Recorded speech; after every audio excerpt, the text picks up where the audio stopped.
In today's video, I'm going to show you how to unblock someone on Gmail quickly and easily, so future emails from that sender can go straight back to your inbox instead of being filtered into spam. This is a simple Gmail setting, but a lot of people don't know where to find it, so if you've accidentally blocked someone or you want to start receiving messages from a sender again, this guide will help. If this video saves you time, make sure to hit the like button and subscribe for more helpful tutorials like this.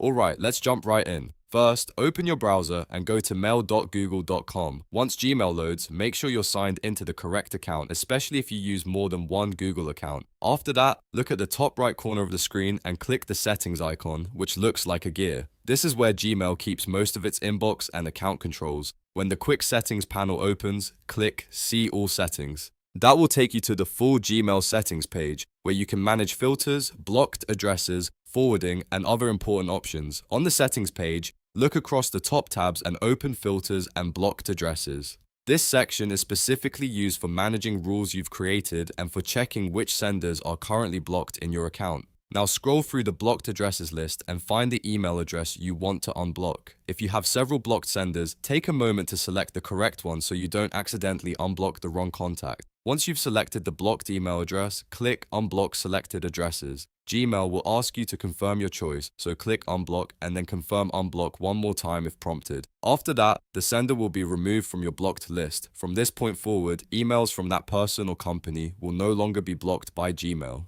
Instead, future messages from that sender should go to your inbox rather than being sent to spam, assuming there aren't any other filters affecting them. So that's it. You've now successfully unblocked someone on Gmail. It only takes a minute once you know where to look, and now you can receive their emails again without any extra steps. If this tutorial helped, please give it a like and don't forget to subscribe for more easy tech guides just like this one.